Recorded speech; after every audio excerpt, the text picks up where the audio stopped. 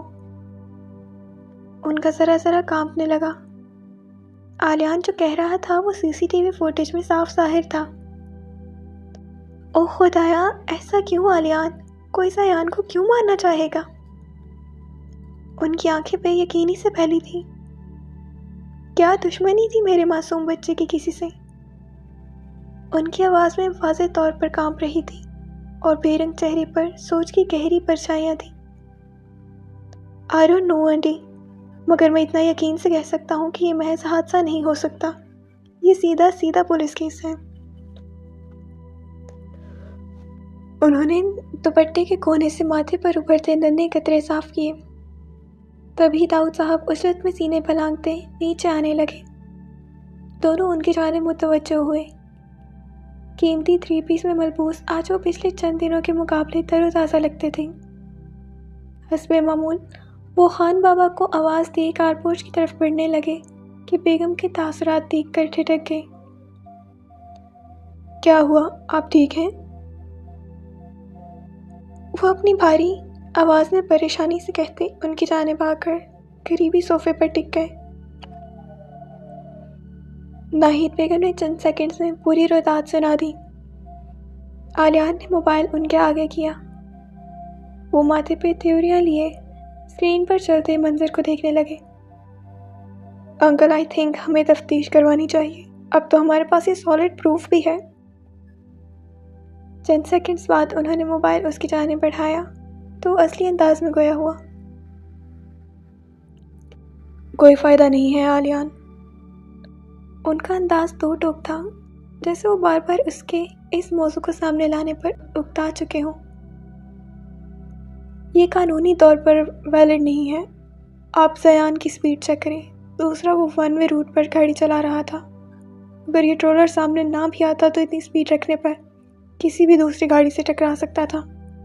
غلطی یہاں زیان کی ہے، اور جہاں تک بات ٹرک ڈرائیور کی ہے، وہ آلریڈی پولیس کی حراست میں ہے۔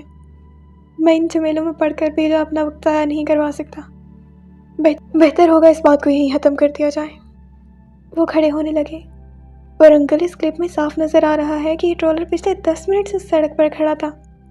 کیوں زیان کی گاڑی سامنے آنے پر ہی وہ آگے بڑھا؟ میرا خیال ہے تفتیش کروانے سے کوئی نہ کوئی بات ضرور سامنے آئے گی۔ اس نے ناہید بیگم کی طرف سوالیہ نگاہیں اچھالی تو انہوں نے بھی دھیرے سے سر کو خم دیے تاکید کی۔ وہ سڑک زیان کے باپ کی نہیں ہے آلیان، کہ یہاں کوئی اپنی مرضی سے کھڑا نہیں رہ سکتا۔ وہ دانت پیستے ہوئے بولے تھے جیسے اندر اٹھتا ابال ضبط کر رہے ہوں۔ ناہید بیگم ان کے سخت رویے کی وجہ سمجھ نہ سکی، مگر آلیان کی سمجھ میں آنے لگا تھا۔ اس کو اپنے شک و شبہات درست ہوتے نظر آ رہے تھے۔ داؤد صاحب سخت تیور لیے باہر جانے کو پلٹ گئے۔ ناہید بیگم نے ایک شرمندہ نظر آلیان پر ڈالی۔ وہ داؤد صاحب کی پیٹھ کو دیکھ رہا تھا جو بھی ابھی برآمدی کی سیڑھیاں اتر کر غائب ہوئے تھے۔ اس کا ذہن سائیں سائیں کر کسی گزرے لمحے کی جا گھسا تھا۔ یہ بچنا نہیں چاہیے مختار، خدا کا واسطہ ہے، میں تنگ آ چکا ہوں اس سے۔ داؤد صاحب کے فکرے اس کی سماعت میں گونجتے پردوں کو پھاڑ رہے تھے۔ مال کا فوڈ کورٹ لوگوں کے ہجوم سے کھچا کھچ بھرا تھا۔ کئی فوڈ آؤٹ لیٹس پر لمبی لمبی قطاریں تھیں۔ پس منظر میں آوازوں کا شور اس قدر تھا کہ ہر ایک اونچی آواز میں ہم کلام تھا، یا پھر یہ اونچی آوازیں ہی شور پیدا کرنے کا سبب تھیں۔ ان آوازوں کے برعکس فضا مدھم سی موسیقی کے سر گنگناتی لوگوں کو خوش آہنگ بھی کرتی تھی۔ اسی اثناء میں وہ دونوں سرخ رنگ کی چوکور میز پر آمنے سامنے بیٹھی پائی گئیں۔ میز کے درمیان میں ٹرے تھی جس میں برگر تھے، 2 خالی ڈبے اور کیچپس کے کچھ خالی ساشے پڑے تھے، جبکہ ایک میں سے لال ساس پچکاری کی مان باہر آتی ٹرے کی ایک طرف پھیلی تھی، اور دونوں باری باری برگر کو اس میں ٹپ کرتی لک میں بھر رہی تھی۔ ثنا کی بھی کال آئی تھی، مجھے بہت افسوس کر رہی تھی تمہارے دیور کا سن کر، پوچھ رہی تھی کہ کیسی رہی ہمنا کی شادی۔ پھر میں نے بتایا کہ این شادی والے دن ہی ایسا حادثہ ہو گیا۔ مریم نے نوالا چباتے ہوئے گفتگو کا سلسلہ جاری رکھا۔ ہمنا نے کھوئے کھوئے انداز میں بس سر کو ہم دیا۔ کیا بات ہے ہمنا، پریشان لگ رہی ہو؟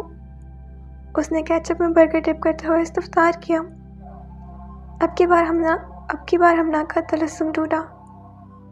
اس نے جواب دینے سے قبل تسلی سے برگر کا آخری لقمہ اتارا، ریپر کو مروڑ کر خالی ڈبے میں ٹھونسا، پھر ہاتھ چھاڑتے گویا ہوئی، یار میں فیصلہ نہیں کر پا رہی ہوں۔ کیسا فیصلہ؟ مریم نے ناسمجھی سے ابرو چکائے۔ اب کی بار وہ برگر کا آخری بچانے والا ٹرے میں رکھ کر ہمنا کی جانب پوری طرح متوجہ ہوئی۔ اس کی نگاہیں سیدھ میں قائل ریسٹورانٹ کی پیلی بتیوں پہ جمی تھیں۔ وہ دونوں ہاتھوں کے پوروں کو باہم پھنسائے کسی اندیکھے نقطے کی تلاش میں تھی۔ دفعتاً ان پیلی روشنیوں کو تکتی اس کی آنکھیں چندھیانے لگیں۔ وہ ہال کی اس گہما گہمی سے نکل کر پاسی میں بیتے چند روز قبل کی شام میں جا پہنچی، جہاں پس منظر مال کے فوڈ کورٹ سے بھی زیادہ پرہجوم تھا۔ اطراف پہ اتنی ہی پرزور گفتگو اور کہکہوں کی آواز گونج رہا تھا۔ وہ دونوں اسٹیج پہ بیٹھے مسکراتے ہوئے فوٹوگرافر سے تصویریں کھنچواتے تھے۔ آج کا فنکشن لڑکی والوں کی طرف سے تھا اور حسین صاحب نے اپنے اپارٹمنٹ کے گراؤنڈ میں ہی مہندی کا پروگرام منعقد کیا تھا۔ رات کا دوسرا پہر شروع ہو چکا تھا اور مہندی کا فنکشن اب تک جاری تھا۔ ڈنر کے بعد دور دراز کے رشتہ دار تو گھر کو روانہ ہو چکے تھے، مگر ہمنا کی خالہ، مومانی اور پھوپھیاں اس وقت بھی ہلہ گلا کرنے اور رقص کرنے کے لیے پرجوش تھیں۔ مسز سائمہ نے فخر اور اس کے گھر والوں کو بھی اب تک روک رکھا تھا اور انہوں نے خوش دلی سے ان کی یہ پیشکش قبول کی تھی۔ موسیقی کی اونچی دھن ایک بار پھر فضا میں جھوم اٹھی تھی۔ ہمنا دونوں کونوں سے ملے جلے لال جامنی اور نیلے رنگ کا کامدار لہنگا اٹھاتی مریم کے ہمراہ اپارٹمنٹ کی ہستہ حال سیڑھیاں چڑھ رہی تھی۔ کافی دیر سے یہ بھاری جوڑا پہن کر بیٹھے اب وہ تھک چکی تھی، اس لیے امی کے کہنے پر گھر پہ آرام کرنے جا رہی تھی۔ کل پھر اسے صبح سویرے پارلر بھی پہنچنا تھا۔ مریم نے منزل پر پہنچا کر تالا کھولا۔ وہ دونوں اس چھوٹے سے اپارٹمنٹ میں داخل ہوئیں جو پھولوں کی خوشبو سے مہک رہا تھا۔ چاروں دیواروں پر فاصلے سے گیندے کی لڑیاں اور فیری لائٹس لگی تھیں۔ وہ ان پر ایک نگاہ ڈالتی دائیں جانب اپنے کمرے میں داخل ہو گئی۔ وہ 2 روز بعد یہاں سے رخصت ہو جانے والی تھی، مگر فی الحال اس میں جذباتی ہونے کی بھی ہمت نہ تھی۔ مریم میرا نائٹ سوٹ نکال دو۔ سنگھار میز کے سامنے آتے ہی اس نے اپنے سر پہ ٹکے نیٹ کے بھاری دوپٹے سے پنس نکالنا شروع کی۔ دوپٹہ خود میں اتنا وزنی نہیں تھا، مگر اس سے کی ہوئی پن سر کے اوپر حصے میں تکلیف دینے لگی تھی۔ مریم اس کی یہ بے چینی دیکھ کر بے اختیار ہنسنے لگی۔ کیوں بدتی سی نکل رہی ہے تمہاری؟ ہمنا نے شیشے سے اسے گھورتے ہوئے منہ بسورا۔ حالت دیکھو اپنی، ابھی تو 2 مین ایونٹس باقی ہیں تمہارے۔ اس نے الماری کا پٹ کھولتے ہنستے ہوئے درمیان میں کہا۔ وہ بندر بکھرے ڈھیر میں ہمنا کا نائٹ سوٹ تلاش کر رہی تھی۔ اس سے پہلے کہ ہمنا جواباً کچھ کہتی، کمرے کے ادھ کھلے دروازے کے پیچھے دستک ہوئی۔ وہ دونوں اس طرف متوجہ ہوئی۔ شیشے سے اس نے دروازے کی اوٹ میں زیان کو کھڑا پایا تو ماتھے سے ٹیکا الگ کرتے ہاتھوں کو نیچے گرا دیا اور دروازے کی طرف بڑھی۔ سوری بھابھی، آپ کو ڈسٹرب کیا، مجھے واش روم یوز کرنا ہے۔ اس نے کنکھیوں سے پیچھے کھڑی مریم کو دیکھا تھا، پھر ہمنا کے ہونٹ پر استفسارانہ تاثرات پا کر کہہ ڈالا۔ ہمنا نے ذرا اونچا ہو کر پہلے اس کے عقب میں نظر آتے امی کے کمرے کے بند دروازے کی اور جھانکا۔ دروازہ لاک تھا، اندر اس کے جہیز کا سامان رکھا ہوا تھا۔ شور؟ پھر وہ لبوں پر مصنوعی مسکراہٹ سے جائے ذرا کھسک گئی۔ زیان واش روم کے اندر گیا تو وہ کمر پر ہاتھ رکھے تیوری چڑھائے مریم کی طرف گھومی۔ مریم نے بے اختیار دانتوں تلے زبان دبائی۔ وہ پھر سے گھر کا دروازہ کھلا چھوڑ کر آ گئی تھی۔ ہمنا تاسو سے نفی میں سر ہلاتے ایک بار پھر ٹیکے کو چھیڑتے شیشے کے سامنے آ کھڑی ہوئی۔ اس نے لہنگے کا بیش قیمت دوپٹہ لاپرواہی سے بیڈ پر پھینکا ہوا تھا، جو پائنتی سے جھولتا نیچے لچک رہا تھا۔ آہ! وہ ٹیکے سے جڑی پن کو جدا کرتی کراہی درمیان میں کہیں اٹک گئی تھی۔ مریم پلیز ہیلپ! وہ بالوں کی ایک لٹ کو پکڑتے ہوئے مریم کے پاس آئی۔ پہلے تم یہ پکاچو جیسی شکل بنانا بند کرو۔ اس نے الماری میں سے مختلف رنگ کا ٹی شرٹ اور ٹراؤزر نکالتے ہوئے بیڈ پہ پھینکا، جو ایسے چڑے مڑے تھے کہ مانو کوئی کاغذ ہو۔ اوف بکو مت، جلدی کرو! وہ جھنجھلائی ہوئی تھی۔ الماری کے پٹ کو قفل کرتی مریم اس کی جانب آئی ہی تھی کہ قریب رکھا اس کا موبائل سوں سوں کی آواز سے بجنے لگا۔ اس نے جھک کر فون اٹھایا اور ہمنا کے لٹوں کے جھنڈ میں پھنسی پن کا کونا دونوں ہاتھوں سے ٹٹولنے لگی۔ فون اس نے کان پہ لگا کر گردن کو ترچھا کیے دائیں شانے سے سہارا دیا ہوا تھا۔ کیا؟ اونچا بولے، پیچھے شور بہت ہے۔ گانوں کے شور میں وہ احمد کی آواز بمشکل سن پا رہی تھی۔ اس نے ہمنا کے سر سے ہاتھ نیچے کیے موبائل کو تھاما۔ اچھا میں آ رہی ہوں۔ ہمنا بیزاری سے اسے تک رہی تھی۔ ایک تو پہلے ہی سر میں اٹھتی ٹیسیں اور پھر یہ بالوں میں لٹکا ہوا ٹیکا، وہ رو دینے کو تھی۔ ہمنا یہ پکڑو، عمل رو رہی ہے، ہمیں بس 2 منٹ میں اسے لے کر آئی۔ اس نے اپنا فون ہمنا کی ہتھیلی میں تھمائے اور بڑھاتے ہوئے اطلاع دی۔ وہ بنا رکے تیز قدموں سے تاحلی دروازے کی جانب بڑھ گئی۔ یار یہ تو نکالتی جاؤ! اس نے قدرے بے بسی سے آواز لگاتے مریم کی پشت کو گھورا، جو دروازے سے نکل کر دائیں جانب غائب ہو گئی تھی۔ آ کر نکالتی ہوں، گیٹ پر کھڑے کھڑے وہ عجلت میں کہتی راہداری کی طرف بڑھ گئی۔ ہمنا اکتائے ہوئے تاثرات کے ساتھ ایک بار پھر ڈریسنگ کے سامنے آ کھڑی ہوئی۔ وہ شدید سبزے ماتھے پہ جھولتے ٹیکے کو گھور رہی تھی۔ اس کا بس نہیں چل رہا تھا کہ وہ اسے کھینچ کر اتار دے۔ بال ٹوٹتے ہیں تو ٹوٹے۔ کنڈی کھلنے کی آواز نے کمرے کی خاموش خلا میں خلل پیدا کیا۔ وہ ایک لمحے کو ٹھٹکی۔ واش روم کا دروازہ کھول کر سیان باہر نکلا تھا۔ وہ ساکت کھڑی تھی۔ کسی نے اس کی پتلیوں کے آگے چٹکی بجائی تو ماضی میں اٹھتا دھواں غبار ایک جھٹکے میں چھٹا اور وہ پلک جھپکتے ہی خال میں واپس آئی تھی۔ اس نے ایک گہری سانس کھینچ کر باہر خارج کی۔ کچھ نہیں۔ مریم بضد تھی مگر وہ صاف ٹال گئی۔ بھلے ہی دونوں کے درمیان گہری دوستی تھی مگر وہ یہ بات کسی سے شیئر کرنے کی ہمت نہیں رکھتی تھی۔ اسے تقدیر نے سامنے سے ایک موقع فراہم کیا تھا۔ اب جو فیصلہ لینا تھا اس نے خود سے لینا تھا۔ وہ بند دروازے کے پیچھے بآواز آنسو بہا رہی تھی، پشت کو بیک گراؤنڈ جبکہ گردن کو آلیان کے شانے پہ سہارا دیا ہوا تھا۔ آنکھوں سے آنسو لڑیوں کی صورت ٹوٹ ٹوٹ کر رخساروں سے پھسلتے ٹھوڑی تلے ٹپک رہے تھے۔ اس کا چہرہ مسلسل رونے کی وجہ سے بے تحاشا سرخ ہوا پڑا تھا۔ آلیان نے نرمی سے اس کی گود میں دھرے ہاتھوں کو دبایا جو کہ سیان کی ڈائری کو تھامے ہوئے تھے۔ کمرہ اے سی کی کولنگ سے برف تھا۔ آلیان نے اینی کی جلد کو بھی اتنا ہی سرد پایا۔ وہ اس کی یہ حالت دیکھ کر مزید متفکر ہوا۔ اینی، اس نے ہولے سے پکارا، بس میری جان، ایسے روتی رہو گی تو تمہاری طبیعت خراب ہو جائے گی۔ اس نے اصلی نرم انداز میں کہتے اپنا بازو اینی کے شانوں کے گرد پھیلایا اور اسے پیار سے تھپتھپانے لگا۔ وہ اینی کے اندر مچی ہلچل کے سبب سے ناواقف تھا۔ آلیان، I feel like everything has finished۔ مجھے لگتا ہے سب ختم ہو گیا ہے۔ وہ آنسوؤں کے بہتے ریلے کے درمیان سر ہلاتے ہوئے بولی۔ تمہیں پتہ ہے وہ گھر میں سب سے زیادہ مجھ سے اٹیچڈ رہا تھا، ہمیشہ سے۔ وہ ٹھہر ٹھہر کر کہتی ہچکولے کھاتی۔ وہ ٹھہر ٹھہر کر کہتی ہچکولے کھاتی تھی۔ آلیان خاموش رہا۔ آخرکار اس نے لبوں پہ لگا تالا توڑا تھا۔ وہ اسے دل ہلکا کرنے دینا چاہتا تھا۔ اب اپنی چھوٹی سے چھوٹی بات بھی مجھ سے شیئر کرتا تھا، صرف مجھ سے۔ وہ کھوئے کھوئے لہجے میں بول رہی تھی۔ اس سے میری ضرورت تھی آلیان، اور میں نہیں تھی۔ اینی نے کرب سے آنکھیں بھیج لیں۔ وہ ایک ہاتھ کی ہتھیلی کو بے دردی سے رخساروں پر رگڑا۔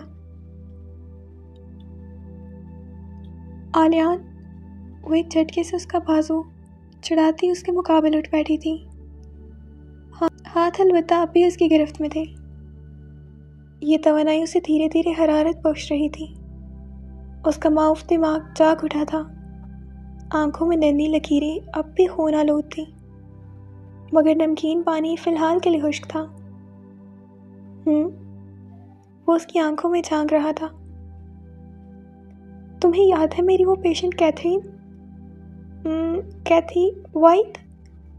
وہ ذہن پر زور دیتے ہوئے بولا۔ ہاں وہی، اس نے سر اس بات میں ہلایا۔ اسے کیسے بھول سکتا ہوں میں، پیاری سی ٹین ایج لڑکی، بہت افسوس ہے مجھے اس کے لیے۔ وہ جیسے اسے یاد کرتے ہوئے کہنے لگا، پھر تاثر سے سر جھٹکا۔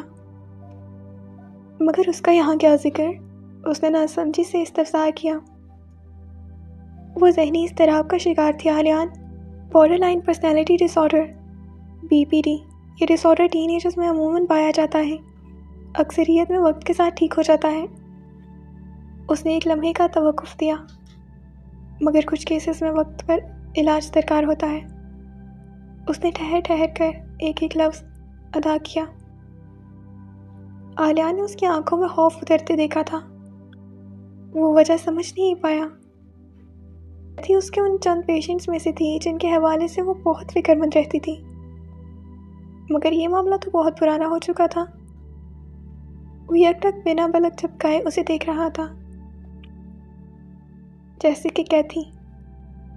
وہ پھٹی پھٹی نگاہوں سے آلیان کے عقب میں کھڑی اس اونچی دیوار کو گھور رہی تھی، جس کے اس پار وہ کمرہ تھا جس کا مالک اب اپنی مستقل گاہ میں آرام فرما رہا تھا۔ جیسے کہ کیا الفاظ وہ ہضم کر گئی۔ جیسے کہ کیا؟ آلیان کی آنکھوں میں الجھن ابھری۔ تمہیں پتہ ہے اس کے ساتھ جتنے بھی حادثات پیش آئے تھے وہ سب جعلی تھے۔ وہ دوسروں کی توجہ حاصل کرنے کے لیے خود کو نقصان پہنچایا کرتی تھی۔ ایسے پیشنٹ ذہنی دباؤ کی وجہ سے خوف کا شکار رہتے ہیں آلیان۔ انہیں لگتا ہے کہ وہ تنہا رہ جائیں گے، اکیلے پڑ جائیں گے۔ کبھی کبھار خود کو اتنا تنہا محسوس کرنے لگتا ہوں جیسے پوری دنیا میں ایک میں اکیلا رہ گیا ہوں۔ کبھی لگتا ہے میں کہیں کھو جاؤں گا، سب مجھے بھول جائیں گے، چھوڑ کر چلے جائیں گے۔ مجھے دنیا کی اس بھیڑ میں گم ہونے سے ڈر لگتا ہے۔ استاد، دور کہیں سے کوئی شناسہ آواز اس کی سماعت سے ٹکرائی تھی۔ انہیں لگتا ہے ان میں ایسی کوئی بات نہیں کہ لوگ ان سے دوستی کریں، محبت کریں۔ وہ سمجھتے ہیں سب ان سے دور جا رہے ہیں۔ ایسا محسوس ہونے لگا ہے کہ جب سے وہ ایک شخص میری زندگی سے دور گیا ہے، آہستہ آہستہ سب کچھ ہتھیلی سے ریت کی مانند پھسلنے لگا ہے۔ وہ خالی پن محسوس کرنے لگتے ہیں۔ زندگی اتنی بنجر، اتنی ویران ہو گئی ہے، احساس کمتری کا شکار رہتے ہیں۔ یہ میرے بس کی بات نہیں، مجھ سے کچھ نہیں ہوتا۔ بابا ٹھیک کہتے ہیں، زیان ان کا فخر کبھی نہیں ہو سکتا، مگر کبھی اس قدر پر اعتماد ہو جاتے ہیں کہ خود سے بہتر کسی کو سمجھتے ہی نہیں۔ اینڈ دی ونر از زیان داؤد بخاری۔ مجھ سے بھی بہتر بھلا اس دنیا میں کوئی دوسرا آرٹسٹ ہو سکتا ہے کیا؟ موڈ سوئنگز کا یہ سلسلہ ان کے دماغوں کو اس قدر بیمار کر دیتا ہے کہ خود سے لڑتے لڑتے بے بسی کی شدت اختیار کر لیتے ہیں۔ انہیں بس پھر نجات کا ایک ہی راستہ نظر آتا ہے۔ وہ تھک جاتے ہیں آلیان، خود سے تھک کر وہ زندگی ہار جاتے ہیں۔ وہ کافی دیر سے بے ربط فکریں ادا کیے جا رہی تھی۔ بلاخر آلیان نے اسے ٹوکا تو اس کا فضول ٹوٹا۔ وہ تھکی تھکی پھر سے اس کے شانے پر آ ٹکی۔ آج انکل نے میرے ساتھ بہت روڈ بیہیو کیا۔ وہ غصے سے اس کا شانہ تھپکتا شام والا واقعہ محض موضوع بدلنے کی غرض سے دہرا رہا تھا۔ کیوں؟ مگر وہ حیران بھی نہ ہو سکی۔ میں نے ان سے کیس فائل کروانے کے لیے کہا تھا۔ ریکارڈنگ بھی دکھائی جس میں ڈرائیور کی مشکوک حرکت واضح دکھائی دیتی ہے۔ پھر وہ غیر ارادی طور پر پوچھ بیٹھی۔ ان کا کہنا ہے کہ کیس والیٹ نہیں ہے، غلطی زیان کی تھی، وہ رونگ روٹ پہ تھا، اس کی سپیڈ زیادہ تھی اور یہ کہ ان کے پاس ان سب میں پڑھنے کے لیے فالتو وقت نہیں ہے۔ اس نے تعصب سے سر جھٹکا۔ وہ ٹھیک کہہ رہے ہیں آلیان۔ اس نے آنکھیں موند لی۔ آلیان چونک کر اسے چند منٹوں تک دیکھتا رہا، جو خاموشی سے بے خبر سی اس کے کندھے پر سر رکھ کے سو رہی تھی۔ پیاری اینی، یہ انکشاف تم پر بہت بھاری پڑے گا، وہ سرگوشی کے انداز میں بولا تھا۔ کیا فائدہ ہوا میرا سائیکالوجی کی دنیا میں اتنا نام کمانے کا؟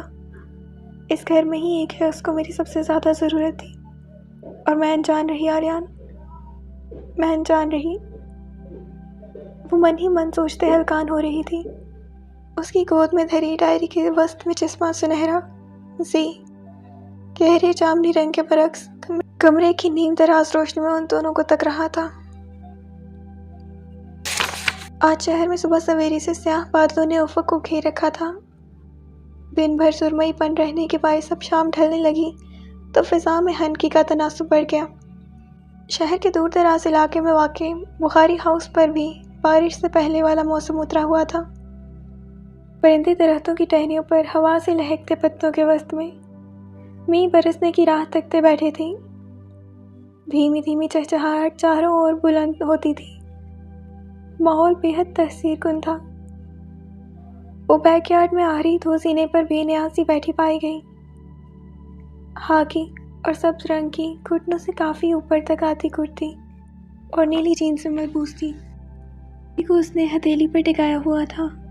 بال رف سے جوڑے میں بندھے تھے جن میں نکلتی دو چار لیٹیں چہرے کے اطراف میں جھول رہی تھیں، جس پر زمانے بھر کی مایوسی رقم تھی۔ وہ خود بھی کسی گہری سوچ میں مخو تھی۔ دل اس بات کو ماننے سے انکاری تھا کہ گزرے 7-8 سالوں میں سائیکالوجی کی کتابوں نے اسے پڑھا رکھا تھا۔ اگر یہ علامات سچ تھیں تو شاید وہ یہ نہیں تسلیم کر پا رہی تھی کہ اس کا ذہنی بیماری سے شکست کھا گیا تھا۔ وہ کمزور تو کبھی نہ تھا، مگر وہ یوں ایک ذہنی مرض میں مبتلا شخص کو اس کے کسی بھی عمل کا ذمہ دار نہیں ٹھہرا سکتی تھی۔ اگر اس کا خود پر اتنا ہی اختیار ہوتا تو وہ ان سانسوں جتنی قیمتی نعمت کو گوا دینے کے بجائے اس مسئلے کو زیر عمل لاتا جس نے اسے ایک نقطے پر لا کھڑا کیا تھا۔ انسان کا ذہنی توازن کس قدر اہم ہے، اس بات کا ایک بار پھر اسے بڑی شدت سے احساس ہوا تھا، مگر اب کی بار صرف یہ احساس کر لینا ہی اسے دلاسا دینے کو کافی نہیں تھا۔ دل میں ایک کرب تھا، کوئی قلق تھا، کوئی حلق میں گولے کی مانند پھنسا ہوا تھا۔ ان سب کے باوجود ایک مبہم سی امید اس کے دل میں تھی، کاش یہ انکشاف غلط ثابت ہو جائے۔ اسی امید کے سہارے وہ آج 2 روز بعد پھر اس ڈائری کو اٹھا لائی تھی۔ اس نے سر جھکا کر گود میں دھری گہری جامنی رنگ کی ڈائری کو دیکھا۔ اسی لمحے آسمان پر بادل گھر گھر کرتے گرجے تھے۔ بارش کسی بھی لمحے شروع ہو جانی تھی۔ اس جگہ بیٹھ کر پڑھنے کا ارادہ اس نے ترک کر دیا۔ وہ اب گھٹنوں کے گرد ہاتھوں کا ہالہ بنائے ڈائری کو ڈھک چکی تھی۔ وقفے وقفے سے بادل مسلسل گرج رہے تھے۔ وہ خاموشی سے دائیں بائیں خلا میں گھور رہی تھی۔ لان کے اس پار گھاس پر چلتا امانت اللہ اس کی جانب بڑھ رہا تھا۔ اس کے ہاتھ میں چھوٹی سی ٹرے تھی جس پہ چائے کا ایک عدد کپ رکھا تھا۔ بیلا بھی ساتھ ہی اس کے قدموں میں دم ہلاتی چلتی آ رہی تھی۔ آج کل وہ زیادہ تر اس کے آس پاس ہی نظر آتی تھی۔ امانت کی رفتار اب بھی کچرے کی مانند سست تھی۔ بیلا چند قدم پیچھے ہونے کے باوجود بھی بار بار اس کے قدموں سے آ ملتی، پھر خود بھی سست رفتاری سے چلنے لگتی۔ اینی غائب دماغی سے آنکھوں کے آگے چلتی ٹرٹل واک اور کیٹ واک دیکھ رہی تھی۔